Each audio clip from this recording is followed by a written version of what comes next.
Причините за отказите од работа на 6 медицински сестри во здравствениот дом во Битола веќе стануваат појасни, откако со своји реакции до нашата редакција се јави родител на една од засегнатите сестри, која не била примена на работа, но и директорката доктор Весна Спирковска, која денеска одржа прес. На конкурсот од октомври 2018 година за вработување на 9 медицински сестри се пријавиле 62 кандидатки, пошто било извршено рангирање по успех и знаење. Меѓутоа, од првите 9, директорката со примена на дискреционо право наспроти ранглистата одлучила да вработи само 3, а останатите 6, кои биле многу повисоко на листата и со многу помалку поени. 9 сестри со работа започнале од февруари 2019 година.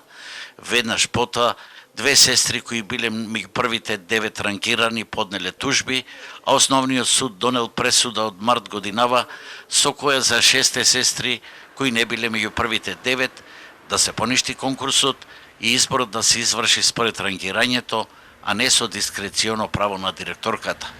Останатите 3 си останале на работа. Ова пресуда ја потврди второстепениот суд на 16 јуни, а доктор Спирковска морала да постапи по истата и на 6 сестри им дала отказ. Таа денеска за сестрите се искажа најпофално, а сега чека од Врховен суд да се произнесе за незиното дискреционо право за кое обезбедило од собранието автентично толкување, кое битолските судови не го прифатиле. И јас само ја спроведов правосилната одлука и која што беше извршна на апелациониот суд во Битола, со што се поништува мојата одлука за избор на 6 кандидати медицински сестри според објавен оглас и конкурс. Одлуката на судот е неприкосновена, правосилна и извршна.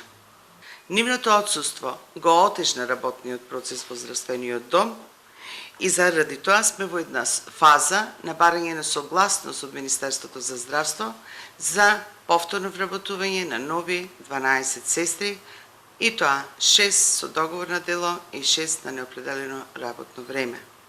Во меѓувреме од двете тужителки и нивните родители, директорката добила кривични пријави за злоупотреба на службената положба, кои денеска таа не сакаше да ги коментира, но еден од родителите на засегнатите, кој е неколку децениски лекар, субспецијалист во клиничката болница, ни рече дека намерно со одлука на управниот одбор се прави игра да не се обнови стариот конкурс, туку да се распише нов за 12 извршителки.